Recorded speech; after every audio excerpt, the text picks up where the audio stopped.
What's going on, Range Ups? This week on Hobby News Thursday, we have the release of the new Space Marine Codex coming up, as well as the new Space Marine models, and a game that caught my eye. Really light news week. Let's get into it. Okay, so before we get into the really big news, GW showed this off today when I'm filming this. It's a miniature transport case that can only hold, looks like a maximum of 12 minis. You can use it for space marines. It's really small. This is definitely going to be more for kill teams or something. They use it for Stormcast, but it's also just a really weird looking case to me. It will price the, so yeah, that's the thing. Let's get into the new releases. So it's either a short news week or I just really like the model. In this case, it happens to be both when I cover Necromunda models. But look at this thing. It's a spider mech. It's got the multiple arms. It looks sick. How am I not going to cover it? Look at the close-ups of this thing. Everything down to the guy in the little baby carrier. That's the jet engine on back, the guns, the arms. It all just looks really cool, and I don't know if you guys know this about me. I'm a big fan of mech animes. So I want to paint this up and paint it to look, it gives off to me kind of diva mech vibes, so I will probably paint it up like that if I get it. But who knows? Could paint it up as damn near anything. But it just looks so cool. And then there's also this bird looking thing. That's a cool looking character. Wouldn't personally use this character myself because don't have any use for it, but this I would. And then there's some terrain, which actually looks pretty sick looking at it now.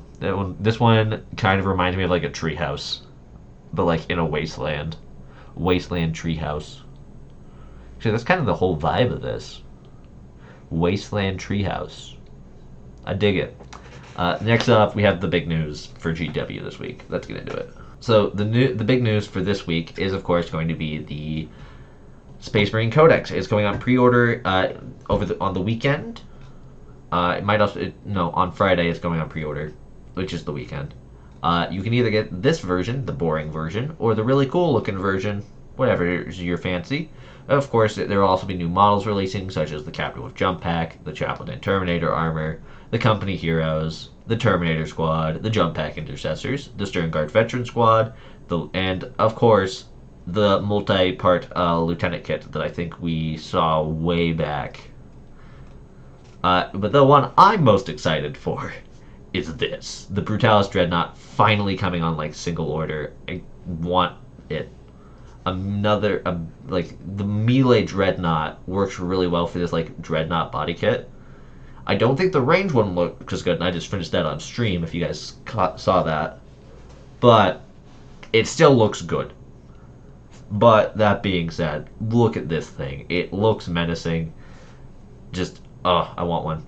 Then there's, of course, the Desolation Squad. And it looks kind of lame. There is also the Combat Patrol Space Marine, which contains some of the unique characters from the box set. The Leviathan box set, that is. If you missed those, great chance to get them. Especially that Captain and the Librarian. Great models, I feel, respectfully. And then also the data sheets and Space Marine dice. And a new Leviathan mission deck. Other than that, there's a bunch of books. And I almost forgot about this one.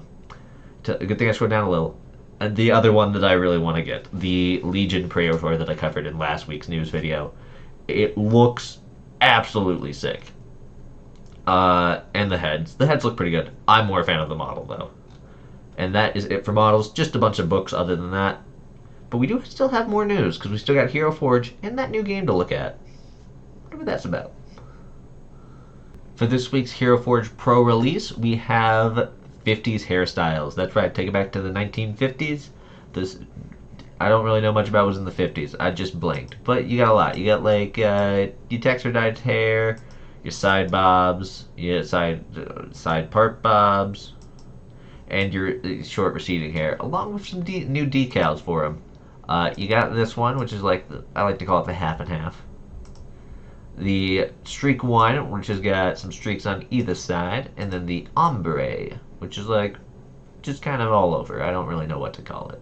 But that's it for our Hero Forge news. Let's finally get into talking about that new war game. And then we'll move on to my personal news. Kind of do it in one section. So yes, I finally get to talk about it, unless of course you've been on my Discord, which there's a link for it in the description. You know I've been talking about this for a good while. I talked about it, I think, first on Monday. It was either Monday or last Friday. It was last Friday when I first started talking about it. It releases today. It is called A War Transformed. It is a World War I game, tabletop war game that like has bits of like folklore in it. Let me read you like a blurb from the book. A war, 1916, a world transformed. As the Great War raged, the moon fell from its orbit, seas shifted, uncovering new lands and revealing what tide and time had concealed. Long known as a potent occult power, the moon's descent also heralded the terrifying resurgence of magic. Long forgotten gods and spirits began to stir in hidden groves and caverns, and old traditions found new strength. Soon stone circles echoed once more with the chanting of ancient rituals, and menhirs were again beckoned with wild flowers and presented with offerings of honey and blood. And that is, of course, only one blurb from the book. There is another one called 1918, A War Transformed. Rival nations battle on new fronts, seeking dominance with weapons of spell, song, and sacrifice. Thrust to the surface, Dodgerland, the ancient bridge between Britain and Europe, becomes a crucial battleground in the conflict. In this alien landscape, raiding parties pick through the ribs of wrecks and the ruins of lost villages. War machines festooned with totems and fetishes roll over the brittle bones of long-dead giants, and cavalry charge across plains made verdant by the vegetation, returning to this new land with unnatural speed. It is a skirmish war game set in a world where World War I was utterly changed by forces far beyond human comprehension. Players command small forces of infantry, cavalry, artillery, and other stranger troops on the Dodgerland front. Fast-paced gameplay and initiative bidding system are combined with authentic folk traditions and occult philosophies of the era. It is a game of rifle and relic, of bayonet and belief, of machine gun and magic. I personally plan on, as soon as I get paid next week, I'm going to be grabbing this book on. I might grab it as a hardback and wait till like October 31st to like finally get it. But let's face it, I'm probably buying the ebook. It just looks so cool. If that sounded interesting at all to you, I suggest you go pick it up. It's by Osprey Games is the one publishing it, and it's an open source war game, so there's no set miniatures for it. I personally have been designing some of my what I'm assuming are going to be more commanding ones. I don't know because I haven't read the book yet. Don't know what the rules are going to be. I've been kind of making those though in Hero Forge. Going to have some fun with that, and I'm hoping that this will be the main game I get to cover in October. That's the hope, at least. We know around here things don't always go as planned. Speaking of plans, though, that's a great segue into my next section, which is of course my personal news. And I'm gonna cut because I'm already here. So for my personal news this week, I have another stream coming up on Saturday. Of course, if you missed Tuesday's stream, I stream Tuesdays and Saturdays over on Twitch, _Stormbreaker, same as my YouTube.